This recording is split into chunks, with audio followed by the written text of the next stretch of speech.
Hello friends, मैं यशवीन आपको स्वागत करती हूँ तक्षशिला ट्यूटोरियल्स के ऑनलाइन चैनल पर।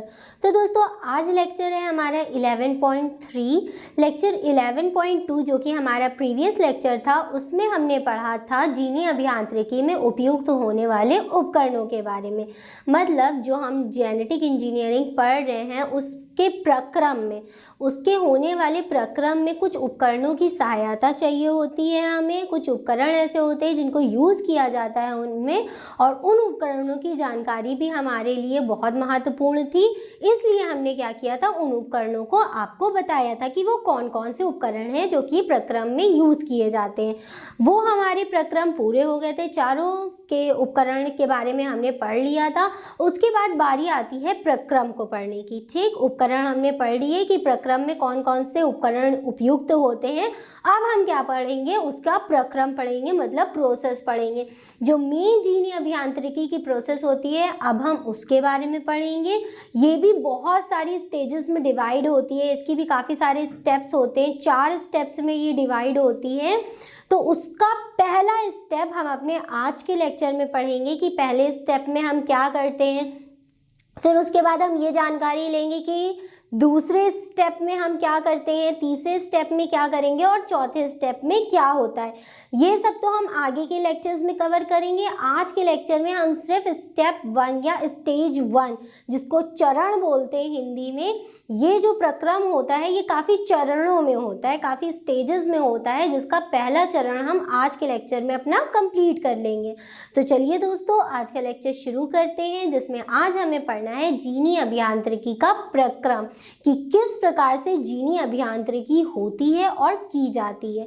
तो चलिए दोस्तों, सबसे पहले हम पढ़ेंगे पुनर्योगज डीएनए प्रौद्योगिकी के प्रक्रम।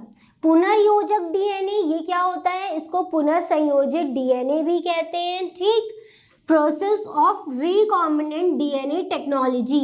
रिकॉम्बिनेंट डीएनए टेक्नोलॉजी क्या होती है दोस्तों? रिकॉम्बिनेंट डीएनए क्या था? जो कि डीएनए हमारे द्वारा बनाया गया था। इस डीएनए में, इस रिकॉम्बिनेंट डीएनए या पुनर्संयोजित डीएनए में वो जीन होंगे जो कि हमें चाहिए, जो कि किसी भी रोग के लिए उपयुक्त नहीं है, उससे कोई रोग नहीं होगा। वो जीन बहुत अच्छा है। और जैसे कि हमने आपको बताया था, अगर जीन अच्छे होते हैं तो कैरेक्टर्स, जो लक्षण होते हैं, वो भी अच्छे होते हैं। और जीन हमें कहाँ देखने को मिलते हैं? डीएनए पर ही तो होते हैं। ठीक, तो अब हम पढ़ने जा रहे हैं process of recombinant DNA technology. Hindi में इसको बोलते हैं पुनर्योजक या पुनर्संयोजक भी आप लिख सकते हैं। पुनर्योजक डीएनए प्रौद्योगिकी के प्रक्रम। अब ये प्रक्रम पूरे होते हैं 4 स्टेप्स में। इसके 4 स्टेप्स हैं। ठीक, पहला स्टेप अभी हम आपको बताएंगे। जीनी अभियांत्रिकी की क्रियाविधि को निम्नलिखित अनुक्रम चरणों में, अनुक्रमिक चरणों में बांटा जा सकता है। इसके निम्नलिखित अनुक्रमिक चरण हैं, 4 चरण हमने लिखे हैं। जिसका पहला चरण है, जो हम अपने आज के लेक्चर में पढ़ेंगे, वो है वांछित जीन का विगलन। ठीक, it's also known as isolation of desired gene. ये वो जीन होते हैं जिनके लक्षण बहुत अच्छे होते हैं या जिनके लक्षण हमें चाहिए होते हैं। ठीक, तो पहले स्टेप में वांछित जीन का विलगन करेंगे। विलगन मतलब होता है अलग करना, इसको इंग्लिश में आइसोलेशन बोलते हैं, अलग करना। और किसको अलग करना? वांछित जीन को। वांछित जीन वो जीन होता है जिसके कैरेक्टर्स अच्छे होते हैं या जिनके कैरेक्टर हमें चाहिए होते हैं नई पीढ़ी में। ठीक, मान लीजिए कोई फ्लावर है और उस फ्लावर का कलर है वाइट, लेकिन हमें वाइट कलर नहीं अच्छा लग रहा उस फ्लावर का, हमें चाहिए कि उस फ्लावर में पिंक कलर हो। तो हम क्या करेंगे कि पिंक कलर के जीन को लेकर, पिंक कलर के जीन पहले हम अलग से लेंगे। ठीक, उस पिंक कलर के जीन को अलग करेंगे। इसकी वजह से वांछित जीन, पिंक कलर वाला जीन, वो हमें चाहिए था, तो उस जीन का हम विगलन कर देंगे। उस जीन का विगलन करके हम उस वाइट फूल वाले जीन के साथ मिला देंगे।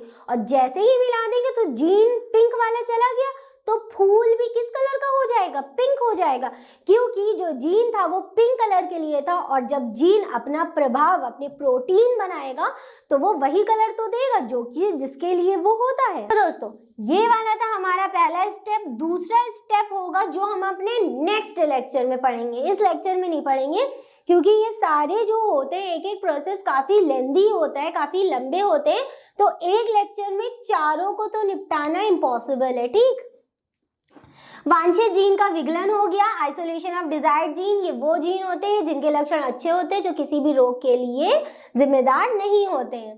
फिर दूसरा होता है वाहक डीएनए अणु का चयन। वाहक डीएनए अणु ये वेक्टर मॉलिक्यूल होता है, इसका सिलेक्शन हम अपने नेक्स्ट लेक्चर में पढ़ेंगे कि वो क्या होता है। फिर तीसरा होता है रिकॉम्बिनेंट डीएनए का निर्माण, और चौथा होता है रिकॉम्बिनेंट डीएनए का पुंजकीकरण।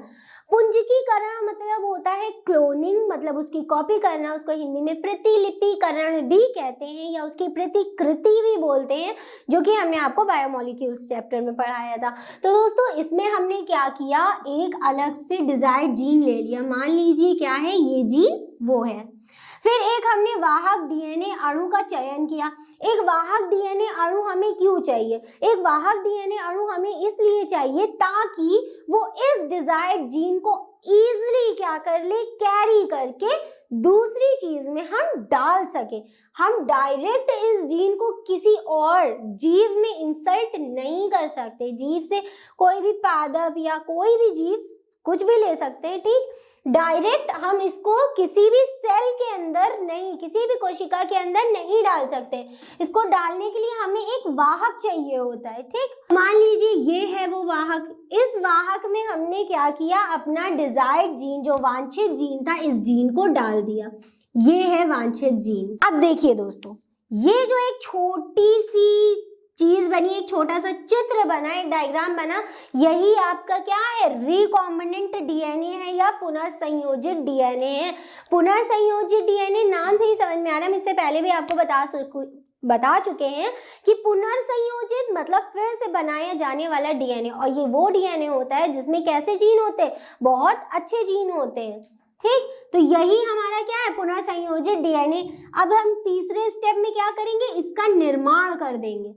पहले स्टेप में हमने डिजायर्ड जीन लिया, दूसरे स्टेप में क्या करेंगे, हम एक अलग से डीएनए, वाहक डीएनए लेंगे, और उसके बाद क्या करेंगे, इन दोनों को जोड़ देंगे।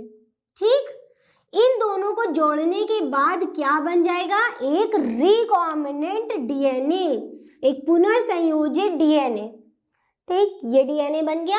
अब डीएनए रिकॉम्बिनेंट डीएनए का पुंजकीकरण, तीसरे स्टेप में हमने इसको बना दिया, और चौथे स्टेप में हम क्या करेंगे, इसका प्रतिलिपिकरण या प्रतिकृति बना देंगे। एक से तो ज्यादा काम हो नहीं पाएगा, छोटा सा है, इतना छोटा मॉलिक्यूल है, एक से तो काम चलेगा नहीं, तो हमें क्या चाहिए, इसकी और ज्यादा कॉपीज चाहिए। तो इसकी और ज्यादा कॉपीज हम करेंगे अपने चौथे स्टेप में। चौथा स्टेप होगा रिकॉम्बिनेंट डीएनए का पुंजकीकरण, प्रतिलिपिकरण या प्रतिकृति भी इसे बोलते हैं, और इंग्लिश में इसको रेप्लिकेशन भी बोलते हैं। फिर हम क्या करेंगे, उसका इसी का रिकॉम्बिनेंट डीएनए टेक्नोलॉजी का जो हमारा है, इसके हम प्रतिलिपिकरण कर देंगे। तो इस प्रकार से वो क्या होगा, बहुत ज्यादा बन जाएगा, अपनी ही जैसी कॉपी बना लेगा, और अपनी जैसी कॉपी बना लेगा तो बस उसको हम क्या करेंगे, उठा के किसी जीन के अंदर डाल देंगे। वो तो बहुत दूर की बात है, अभी वहां तक पहुंचने के लिए हमें ऊपर के सारे स्टेप्स अपने कवर करने हैं। तो चलिए दोस्तों, हमने चारों स्टेप्स के बारे में आपको बता तो दिया कि हमें 4 स्टेप पढ़ने। पहला स्टेप है वांछित जीन का विगलन, दूसरा है वाहक डीएनए अणु का चयन, तीसरा है रिकॉम्बिनेंट डीएनए का निर्माण, और चौथा है रिकॉम्बिनेंट डीएनए का पुंजकीकरण। ये चारों स्टेप एक एक करके हम पढ़ेंगे। अब आते हैं मेन प्रक्रम पे कि किस प्रकार से प्रोसेस होती है, शुरू होती है। पहली प्रोसेस में हमें क्या करना होता है ये देखते हैं। सबसे पहली प्रोसेस, जैसे कि हम आपको बता चुके हैं, कौन सी है, वांछित जीन का विगलन, विलगन, isolation of desired gene. Isolation of desired gene further बहुत सारी सब स्टेजेस में डिवाइड होता है, मतलब इसकी 3 और स्टेज होती है। हम एक ही बार में इसको नहीं कर लेंगे, और स्टेप्स होते हैं इसके। वांछित जीन का विलगन, जीनी अभियांत्रिकी की क्रियाविधि का प्रथम चरण है। विल्गन की स्वयं की क्रियाविधि के निम्नलिखित उपचरण मतलब सब स्टेज होते हैं। अब चलिए हम दोस्तों इसके सब स्टेज देखते हैं। अब बस अपने दिमाग में ये रखिए कि हम पहला स्टेप पढ़ रहे हैं, ठीक। पहले स्टेप फर्दर 2-3 सब स्टेजेस में डिवाइड है, जिनको अभी हम आपको बताते हैं। तो चलिए दोस्तों पहले हम लिख देते हैं, उसके बाद desired gene, isolation of desired gene के प्रक्रम को आपको समझा देंगे। तो दोस्तों ये है हमारी पहली सब स्टेज, जिसको उपचरण भी बोलते हैं। पहले वाले में पहली वाली जो थी वांछित जीन का विकलन, वांछित जीन का विकलन करने के लिए भी काफी सारे स्टेप्स होते हैं, 3 स्टेप्स होते हैं। उसका पहला स्टेप है कोशिका का विघटन व डीएनए पृथक्करण, डिसइंटीग्रेशन ऑफ सेल और डीएनए आइसोलेशन, ठीक। कोशिका का विघटन क्या करेंगे, कोशिका का विघटन करेंगे, उसको तोड़ेंगे। और डीएनए पृथक्करण मतलब डीएनए को अलग कर लेंगे। पृथक्करण मतलब क्या होता है, अलग कर लेना, आइसोलेट कर लेंगे। सबसे पहले जिस जीन के किसी जीन के उत्पादन को बढ़ाना है, मान लीजिए कोई भी जीव है, ठीक, उसके किसी जीन को, कोई अच्छा जीन है, उसके उत्पादन को बढ़ाना है, तो पहले तो हमें जीन चाहिए होगा। जब तक हमारे पास जीन नहीं होगा तो हम उसका उत्पादन कैसे कर पाएंगे। और जीन को लेने के लिए ही सबसे पहला स्टेप यही होता है कि हम उसका क्या करें, विघटन करें। कोई सेल है, उस सेल का डीएनए हम कैसे लेंगे, जब हम डीएनए तक पहुंचेंगे ना, बिना डीएनए तक पहुंचे हम डीएनए को कैसे ले लेंगे, कि किसी कोशिका का लाइसोजाइम एंजाइम, लाइसोजाइम नाम सुना सुना लग रहा है दोस्तों। उपकरण जो हमने पढ़ाए थे उसमें पहला उपकरण हमारा क्या था, लाइसोजाइम था। और लाइसोजाइम क्या कर रहा था कि सेल वॉल, जो कोशिका की कोशिका भित्ति होती है, उसको विघटित कर रहा था, मतलब उसको तोड़ रहा था। एंजाइम की सहायता से या किसी अन्य विधियों से विघटन कर देते हैं। मान लीजिए ये सेल है, ठीक, किसी एनिमल की, ये क्या है, जंतु कोशिका है, किसी जंतु की जंतु कोशिका है। इस जंतु कोशिका के अंदर एक बहुत अच्छा जीन है, ठीक। उस जीन तक पहुंचने के लिए हमें क्या करना होगा, पहले इसकी दीवार को तोड़ना होगा, जो इसके ऊपर मेम्ब्रेन चढ़ी होती है, जो दीवार चढ़ी होती है, उसको तोड़ना पड़ेगा। उसको तोड़ने के बाद हम अंदर जाएंगे। अंदर जाने के बाद फिर से एक हमें क्या मिलेगा, केंद्रक के ऊपर भी तो एक केंद्रक आवरण होता है, उसको भी तोड़ना पड़ेगा। फिर हम क्या करेंगे, इसको भी तोड़ देंगे। यहाँ तक के पहुंचे तो फिर हमें क्या मिल जाएगा, डीएनए मिल जाएगा। डीएनए तक पहुंचने के लिए हमें लाइसोजाइम एंजाइम की सहायता होती है।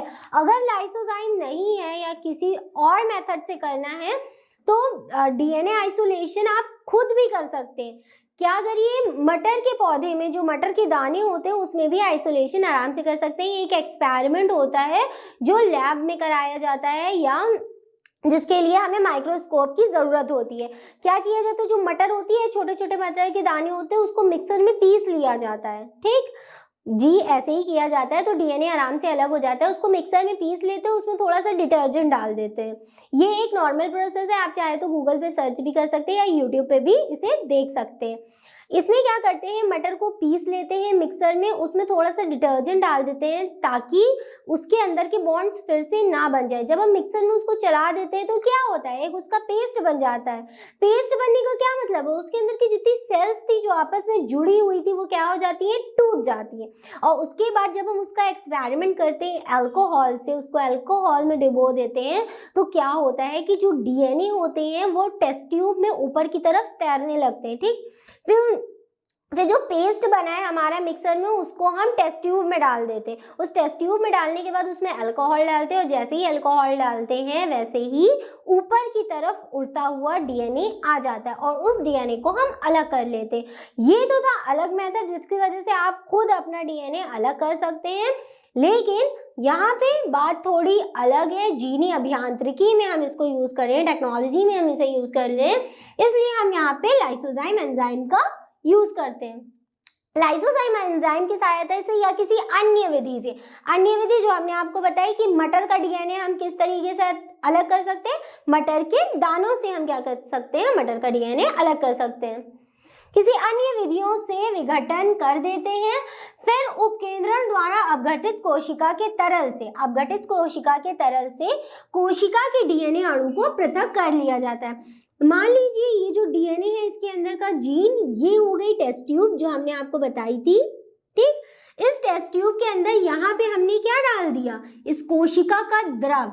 इस कोशिका के द्रव में फिर और सोल्यूशन डाले जाते हैं, जिसकी वजह से जो डीएनए होता है वो इस तरीके से तैरता हुआ इसकी सतह पर तैरने लगता है, ठीक। जो डीएनए होता है वो ऊपर की तरफ तैरने लगता है।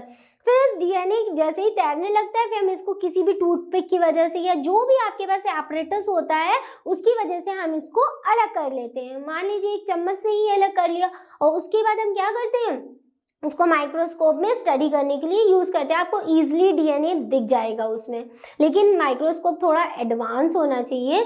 अगर वो जो नॉर्मल वाला माइक्रोस्कोप होता है उसमें नहीं दिखता है, कंपाउंड में नहीं दिखता है, उसके लिए इलेक्ट्रॉनिक माइक्रोस्कोप होना चाहिए। कोशिका के अणु डीएनए अणु को पृथक कर लेते हैं। कैसे किया दोस्तों, जो सेल के अंदर का हमें जीन चाहिए था, सिंपल लैंग्वेज में समझ लिए, जिस कोशिका के अंदर का जीन हमें चाहिए था उस कोशिका को हमने लिया, उसमें लाइसोजाइम एंजाइम डाला ताकि उसके अंदर की जितनी भी मेम्ब्रेन या झिल्ली या वॉल भित्ति जो भी है वो सब नष्ट हो जाए और हमें क्या मिल जाए, डीएनए। सिंपल फॉर्म में हमें डीएनए मिल जाए उपकेंद्र द्वारा अपघटित कोशिका के तरल।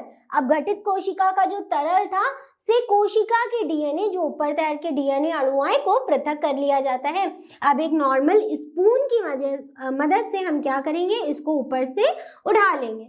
उठाने के बाद फिर जो हमें करना होगा वो हम करेंगे अपने नेक्स्ट स्टेप में। तो चलिए दोस्तों देखते हैं इसका दूसरा स्टेप क्या होता है। तो दोस्तों ये हमारा दूसरा उपचरण है जो कि है डीएनए का विलोम पदों में विदलन, जिसको कहते हैं इंग्लिश में cleavage of DNA into palindrome. Palindrome या विलोम पद के बारे में हमने आपको प्रीवियस लेक्चर्स में बताया है, जब हम आपको रेस्ट्रिक्शन एंजाइम, निर्बंधन एंजाइम के बारे में बता रहे थे। तब हमने आपको बताया था पैलिंड्रोम सीक्वेंस कुछ समाक्षरों जैसे N2 बेस नाइट्रोजनी क्षारों का केंद्रक होता है, जैसे कि हमने आपको घटक और कटक बताया था, GAATTC। और ये किसके साथ बॉन्ड बनाता है, G के साथ C बॉन्ड बनाता है, T के साथ A बॉन्ड बनाता है, A के साथ T बॉन्ड, T के साथ A और C के साथ कौन बॉन्ड बनाएगा, G। ये वाला 5 प्राइम से लेकर 3 प्राइम तक जा रहा था और ये वाला 3 प्राइम से लेकर 5 प्राइम तक जा रहा था, और यही दोस्तों हमारा क्या था, पैलियंड्रोम सीक्वेंस या जिसको हम हिंदी में क्या बोलते हैं, विलोम पद। अब हम क्या करेंगे, हमने जीन अलग कर लिया है, अभी जीन अलग किया ना पहले स्टेप में। जीन अलग करने के बाद अब हम इसको क्या करेंगे, रेस्ट्रिक्शन एंजाइम यानी कि निर्बंधन अंतःन्यूक्लियेज एंजाइम की सहायता से इसको विलोम पदों में, ये हमारे विलोम पद है, इन्हीं विलोम पदों में काट देंगे। रेस्ट्रिक्शन एंजाइम को हम भेजेंगे डीएनए के अंदर। जैसे ही वो रेस्ट्रिक्शन एंजाइम अंदर गया और उसको जहां जहां पर ये घटक और कटक सीक्वेंस दिखा, पद दिखा, वो उसको यहीं से क्या करेगा, काट देगा, काटना शुरू कर देगा। ठीक दोस्तों, दूसरे उपचरण में, पहला उपचरण में हमने क्या किया, डीएनए अलग कर लिया। दूसरे उपचरण में निर्बंधन अंतःन्यूक्लियेज एंजाइम की सहायता से उपकेंद्रण द्वारा प्राप्त डीएनए, ये वाला प्राप्त डीएनए हमने स्टेप 1 में प्राप्त कर लिया है। प्राप्त डीएनए को छोटे छोटे खंडों में खंडित कर देते हैं। अब हमने क्या किया, जो हमें मिला था प्राप्त डीएनए उसको छोटे छोटे खंडों में खंडित कर दिया। वो छोटे छोटे खंड क्या होंगे, ये होंगे छोटे छोटे खंड, और किसकी वजह से, किन चीजों की वजह से, कौन सी चीज थी जिसकी वजह से हमने इनको छोटे छोटे खंडों में विभाजित किया, उसका नाम था निर्बंधन अंतःन्यूक्लियेज। इसको इंग्लिश में क्या बोलते हैं, रेस्ट्रिक्शन एंडोन्यूक्लियेज एंजाइम। निर्बंधन अंतःन्यूक्लियेज एंजाइम, रेस्ट्रिक्शन एंडोन्यूक्लियेज एंजाइम। जो नाम आपको इजी लग रहा है, जो नाम आपको लिखने में इजी लगे वही याद कर लीजिए, ठीक। निर्बंधन अंतःन्यूक्लियेज एंजाइम की सहायता से जो हमारे पास प्राप्त डीएनए मॉलिक्यूल था, प्राप्त डीएनए अणु था, उसको क्या किया, छोटे छोटे खंडों में विभाजित कर दिया। वो कुछ इस प्रकार से था, 5 प्राइम से 3 प्राइम जाता हुआ घटक और कटक। यही हमारा दोस्तों होता है विलोम पद। विलोम पद इसे क्यों कहते हैं? विलोम मतलब जैसे कि आप सभी लोग जानते होंगे, हिंदी में पढ़ा होगा, विलोम मतलब होता है उल्टा, उल्टा होता है ना, तो ये भी इसका उल्टा ही है। यहाँ पर जी है तो इसका उल्टा यहाँ पर सी है, ठीक, टी ए है, टी है, तो यहाँ पे देखिए टी के साथ ए है, उल्टा है ना, तो दोनों एक दूसरे का, ये होते हैं डीएनए के स्ट्रैंड, ये भी हम आपको बता चुके हैं। तो ये हमारा दूसरा स्टेप कंप्लीट हुआ। पहले स्टेप में हमने क्या किया, डीएनए अलग कर लिया, दूसरे स्टेप में हमने क्या किया, डीएनए को काट दिया। अब तीसरे स्टेप में हम क्या करेंगे, उस जीन का सिलेक्शन करेंगे जो कि जीन हमें चाहिए होगा।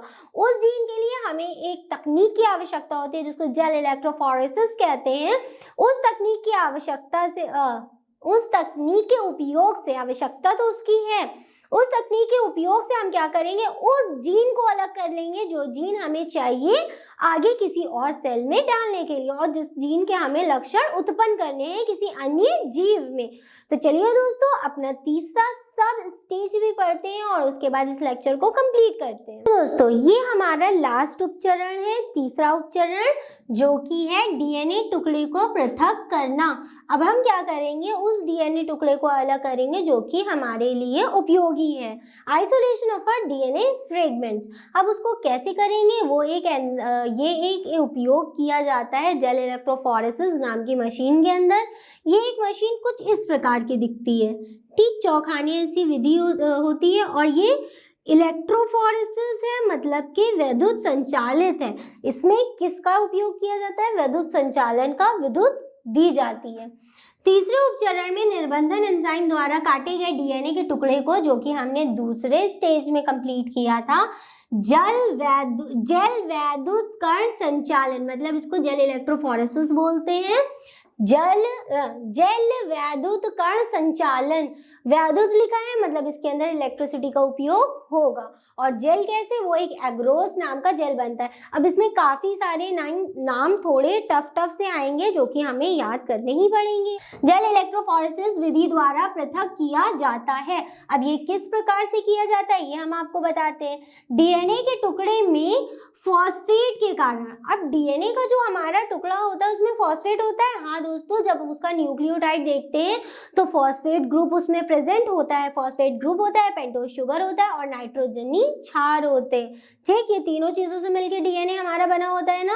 तो पहला क्या था, फॉस्फेट ग्रुप, और फॉस्फेट ग्रुप क्या होता है, नेगेटिवली चार्ज होता है। जब फॉस्फेट होता है तो उसकी वजह से इसमें वैद्युत का आवेश होता है, और ऐसा भी कह सकते हैं कि जो हमारा डीएनए होता है वो नेगेटिवली चार्ज होता है, मतलब ऋणात्मक होता है। हमारा जो डीएनए होता है वो ऋणात्मकली आवेशित होता है, मतलब नेगेटिवली चार्ज्ड होता है।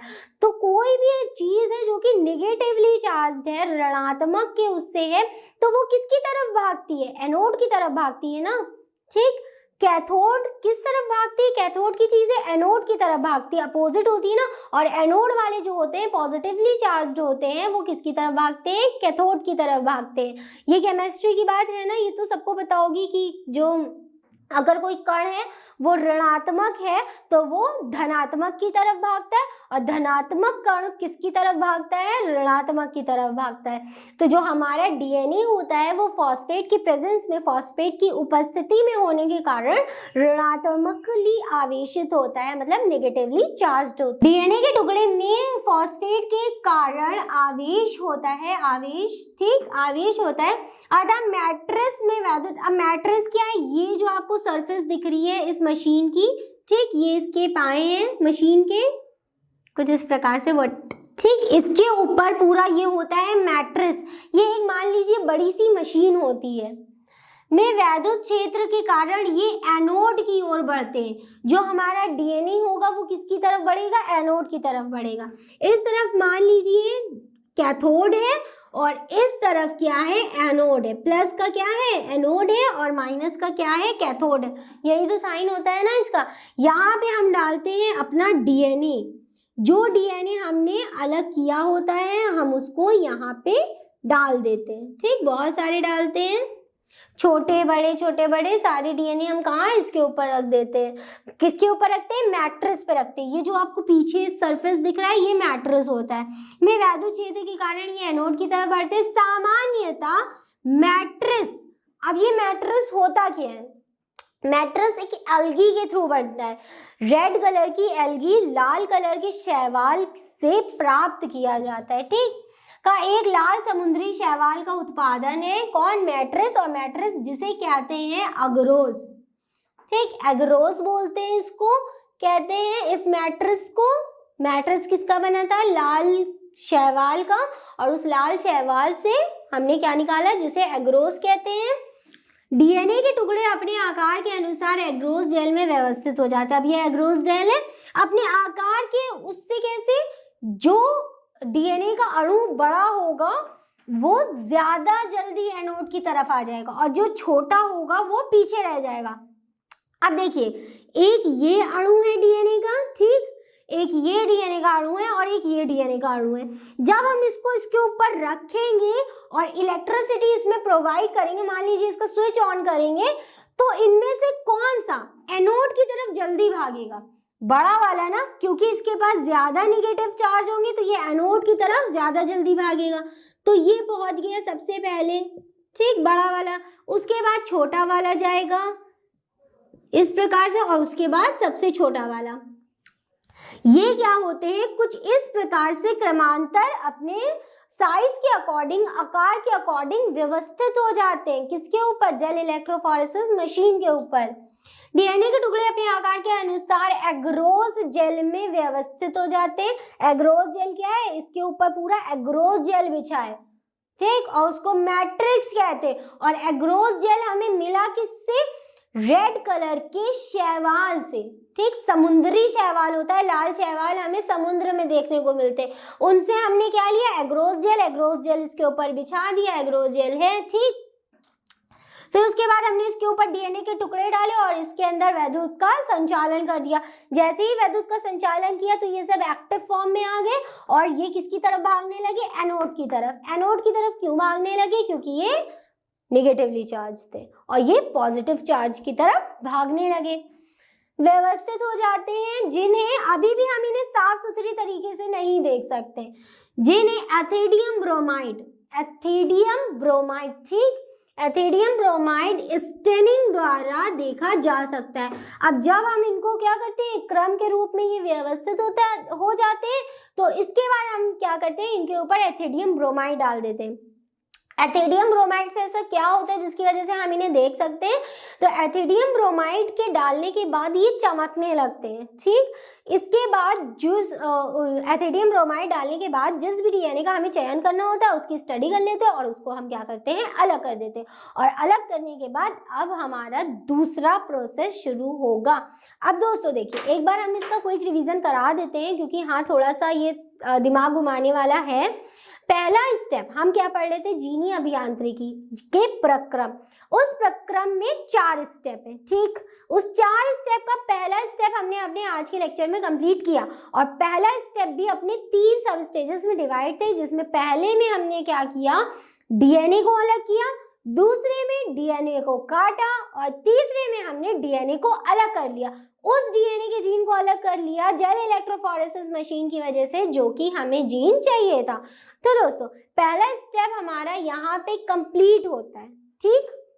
पहला स्टेप तो कंप्लीट हो गया। इसके बाद अब हमने नेक्स्ट लेक्चर में इसका दूसरा प्रक्रम देखेंगे कि दूसरे प्रक्रम में, दूसरे स्टेप में हमें क्या पढ़ना होता है। तो चलिए दोस्तों, आज का लेक्चर हमारा यहीं पे कंप्लीट होता है। इस लेक्चर से रिलेटेड कोई भी डाउट है तो आप हमको इजीली कांटेक्ट करके पूछ सकते हैं, और इस लेक्चर से रिलेटेड सारे नोट्स आपको नीचे डिस्क्रिप्शन बॉक्स में मिल जाएंगे। तो दोस्तों आज के लिए बस इतना ही, मिलते हैं अपनी नेक्स्ट क्लास में। Thank you.